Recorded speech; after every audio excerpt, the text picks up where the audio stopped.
জায়গার নাম ছাতিমতলা।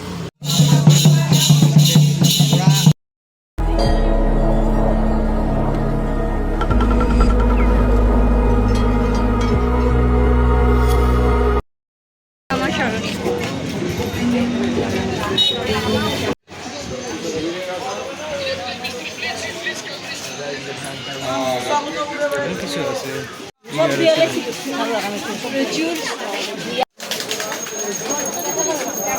অনেক ঘুরে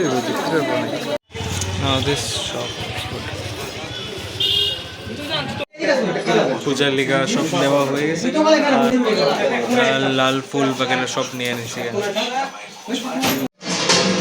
এখানে হইতেছে তারা মা জয় বড় মা। চারটার দিকে খুলবো। এতই সাউন্ড আছিল ভাই, যার কারণে আমি রেকর্ড করতে পারিনি। এটা এন্ট্রেন্স, তো এখানে যোগ্য হচ্ছে সেই লেভেলের আমাদের বড় মা এখানে। তো তারপরে ক্যামেরা অ্যালাউ আসলো না, আর প্লাস এখানে খুব ভিড়। তো নর্মালি তো ফোন অ্যালাউ না, বাট কিছু কিছু জায়গাতে ফোন অ্যালাউ আছে।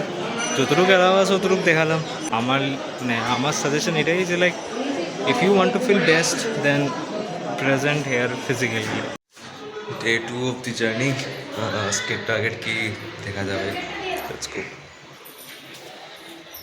অ্যাকচুয়ালি আমি একটু কেদা নিচে করছিলাম, লাইক ক্যামেরাটা নিজে চলে সো লাইক নিউ ভিউ।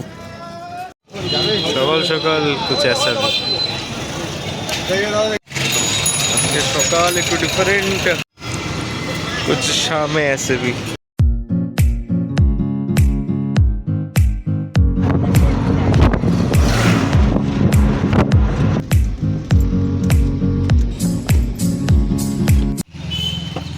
তো আমরা এখন শান্তিনিকেতনের ভিতরে যেতেছি। চলো। মহর্ষি দেবেন্দ্রনাথ ঠাকুর প্রথম যখন শান্তিনিকেতন আসেন জলের কষ্ট, সেই জলের কষ্টটা দূর করার জন্য পাশে দেখুন যে তাল গাছগুলো লাগানো উঁচু করে বাদ দেওয়ার মতো রয়েছে।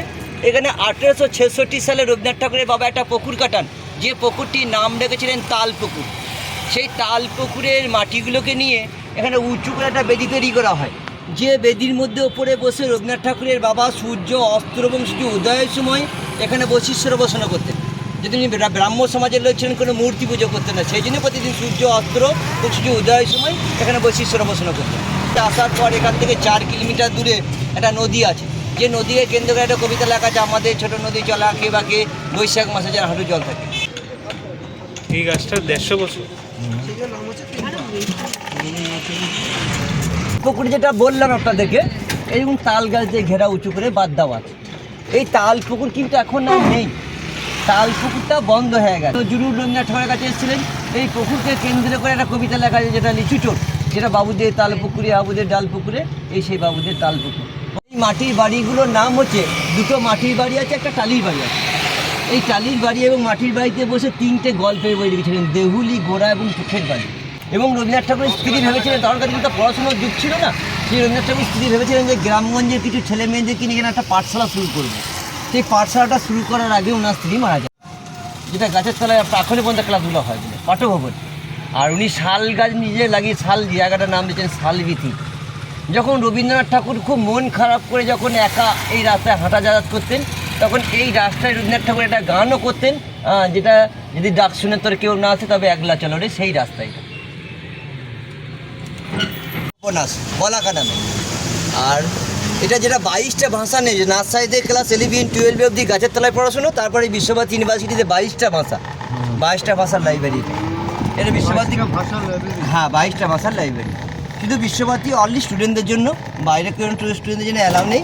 আর আমার ডান দিকের এইটা হচ্ছে আপনার অ্যাডমিশন বিল্ডিং এবং বিশ্বভারতী উপাচার্য ভাইস চ্যান্সেলারের অফিস। এটা এখনকার ভাইস চ্যান্সেলার হচ্ছে আপনার প্রবীর কুমার ঘোষ, যার বাড়ি হচ্ছে মুর্শিদাবাদ। উনি এখানকার স্টুডেন্ট ছিলেন সোশ্যালভাবে। ওনার বাঁ দিকে তাকান দেখুন লেখা আছে বিশ্বভারতী কেন্দ্র গ্রন্থাগার এবং সেন্ট্রাল লাইব্রেরি। আর ডান দিকে এটা আপনার বিশ্বভারতী উপাচার্য ভাইস চ্যান্সেলার অফিস এবং অ্যাডমিশন বিল্ডিং। সে ডিসেম্বরে মানে মাঠ ফাঁকা করতে হবে। কমিয়ে দিলে কেন? আগেকার দিনে ধরুন পরিষেবা দেওয়ার মতো লোক ছিল, এখন তো সেই পরিষেবা দেওয়ার মতো লোকজন নেই। তারপরে আবার ধরুন স্টুডেন্টদের ডিস্টার্ব হয়, যেটা গাছের তলায় স্কুল, সেটা স্কুলটার নাম হচ্ছে আপনার পাঠভবন। আর বাকিটা আপনার প্রথমে হ্যাঁ, প্রথমে একটা হিন্দি, দ্বিতীয়টা আপনার চাইনিজ। এই যে পুকুর ঘাটগুলো দেখছেন সব বিশ্বভারতীর। এইখানে একটা টালির বাড়ি ছিল মাটির দিয়ে, যে বাংলা, সেটাকে বাড়িটাকে বাংলো বলতো, এবং জায়গাটা নিচু ছিল বলে রবীন্দ্রনাথ ঠাকুর এই পুরো প্লেসটার নাম দিয়েছে নিচু বাংলো। পরবর্তীকালে সেই বাড়িটাকে ভেঙে দিয়ে নতুন করে বিল্ডিং করে দিয়েছে নিচু বাংলো ছাত্রবাস, যেসব স্টুডেন্টরা পিএইচডি করছে।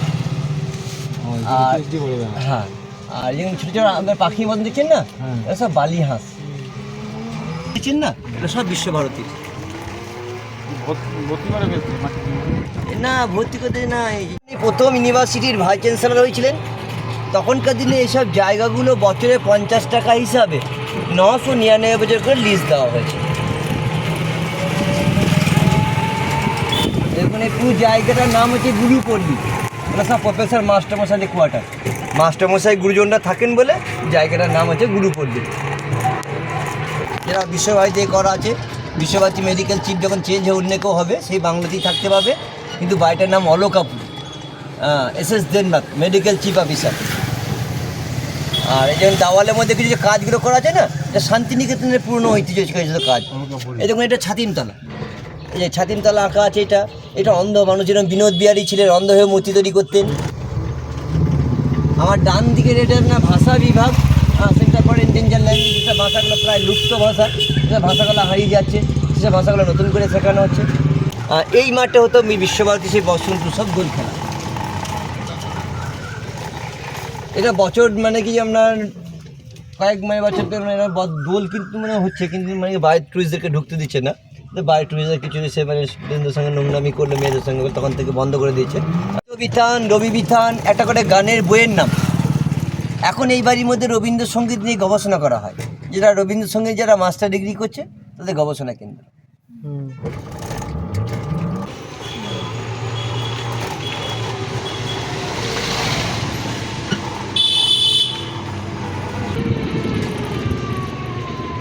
দেখুন, এখন মাত্র মাটির বাড়ি, বোর্ডটা সমেত মানে কিনলাম, তাহলে পরে হ্যাঁ বোর্ডটা।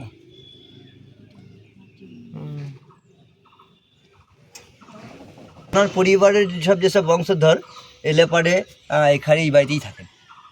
শ্রীপল্লী নন্দন বয়েজ হোস্টেল এবং শ্রীপল্লী ছাত্রাবাস, যেসব ছেলে স্টুডেন্টরা আর্ট নিয়ে পড়াশোনা করে, যেমন আর্টগুলো দেখুন জানলার বারান্দার উপরে নিচে সব তৈরি করে রাখা হয়।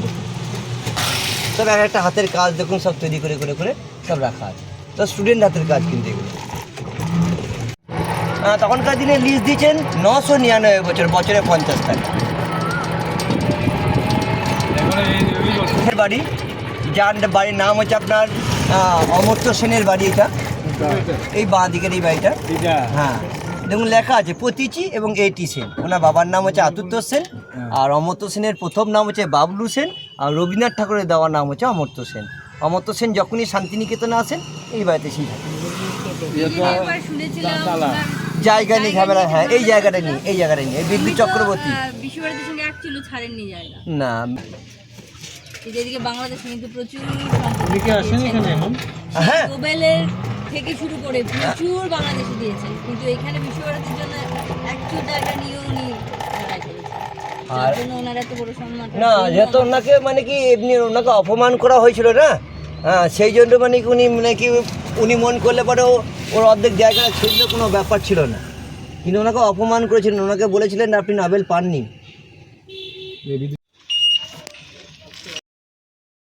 শান্তিনিকেতন পুরা ভিতরটা ভালো মতো দীক্ষা রয়েছে, আর আমার কপালের ভিতরের লিগা এটা বেসিক্যালি আশীর্বাদ।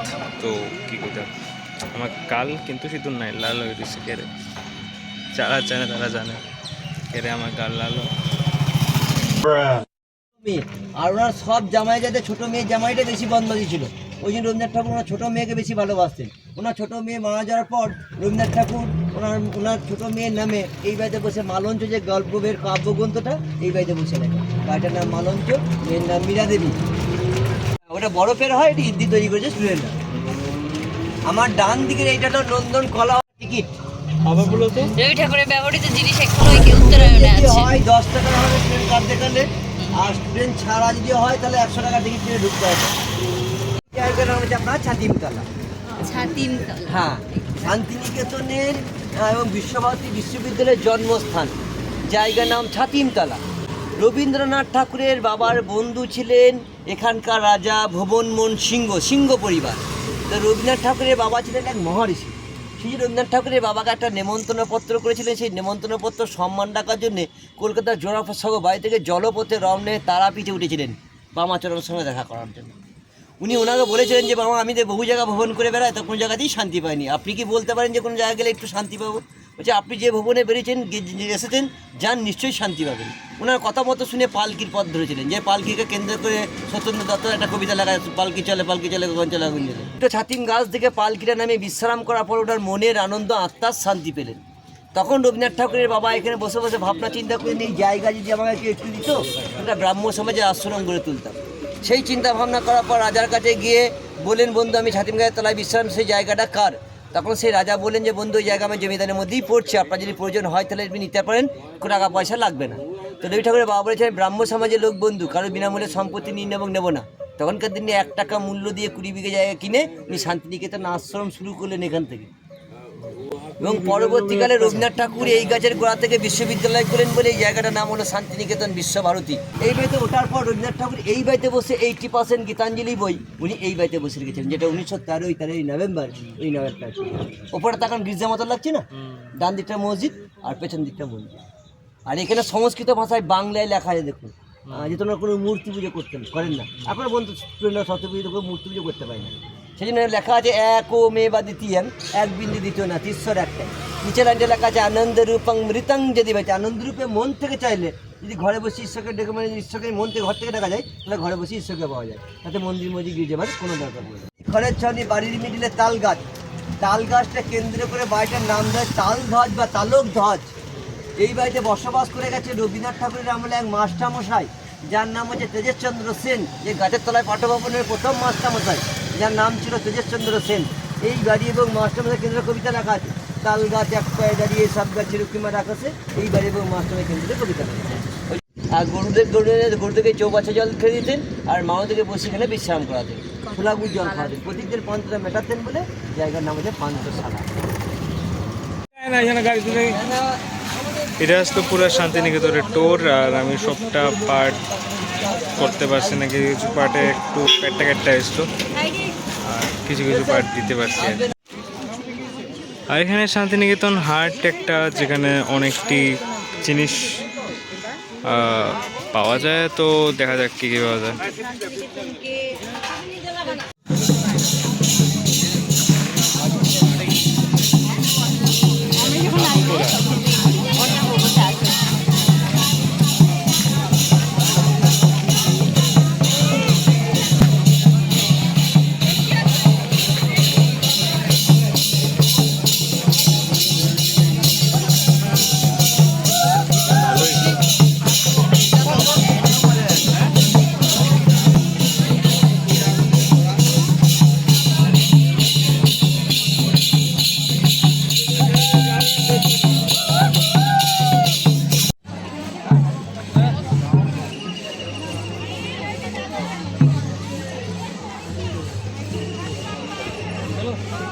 ভালো ভালো।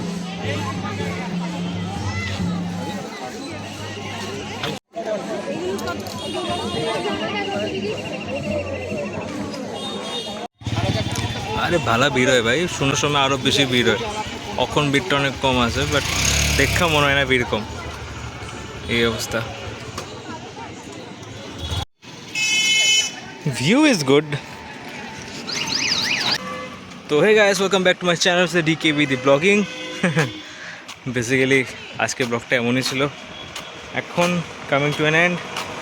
আর আপার 4 ঘন্টার রাস্তা, আমি ফুল টায়ার্ড, আর আমার আর করার ইচ্ছাও নাই। So thank you for watching. Thank you. তো অ্যাট দি এন্ড আমরা এখন খাওয়া করতেছি, আর আমরা মোস্ট প্রবলি কালকে কলকাতার জন্য রওনা দিই কিছুক্ষণের মধ্যে।